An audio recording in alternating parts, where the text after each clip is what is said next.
നല്ല തണുപ്പുള്ള ഒരു രാത്രി. ഒരു വലിയ ബംഗ്ലാവിന്റെ ഗേറ്റിന് സമീപം ഒരു വൃദ്ധൻ ഇരിക്കുന്നു. നന്നായി വിറയ്ക്കുന്നുണ്ട്.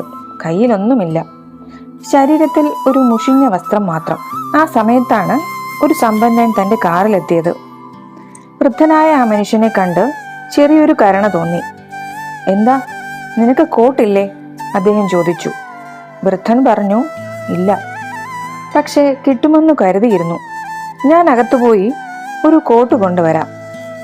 അദ്ദേഹം മുറിക്കുള്ളിൽ പോയി. പക്ഷെ ജോലിയിൽ തിരക്കായപ്പോൾ ഈ കോട്ടിന്റെ കാര്യം അദ്ദേഹം മറന്നുപോയിരുന്നു. അടുത്ത ദിവസം പതിവ് പോലെ അദ്ദേഹം കാറിൽ പുറത്തേക്ക് വന്നു. അതേ ഗേറ്റിനരികിൽ അതേ സ്ഥലത്ത് ആ വൃദ്ധൻ കിടക്കുന്നു. അദ്ദേഹം കാറിൽ നിന്നും ഇറങ്ങി അടുത്തേക്ക് ഓടി. ഇപ്പോൾ വൃദ്ധൻ വിറയ്ക്കുന്നില്ല. അദ്ദേഹം മരിച്ചിരുന്നു. ഞാൻ ഇദ്ദേഹത്തിന് കോട്ട് നൽകാമെന്ന് വാക്ക് നൽകിയിരുന്നല്ലോ. പശ്ചാത്താപത്തോടെ അദ്ദേഹം ആ വൃദ്ധനെ നോക്കി നിന്നു. പല രാത്രികളിലും ആ വൃദ്ധൻ തണുപ്പിനെ അതിജീവിച്ചിരുന്നു.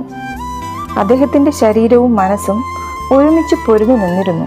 കാരണം അവൻ ഒന്നും തന്നെ പ്രതീക്ഷിച്ചിരുന്നില്ല. സ്വന്തം ശക്തിയിൽ ജീവിക്കുകയായിരുന്നു.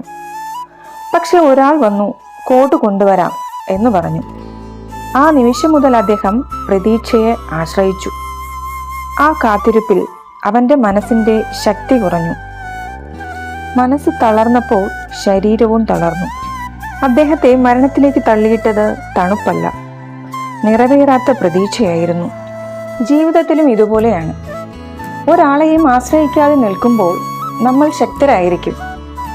പക്ഷെ ആരെങ്കിലും ഞാൻ ഉണ്ടാകും എന്നു പറഞ്ഞാൽ നമ്മൾ അവരെ ആശ്രയിക്കാൻ തുടങ്ങും.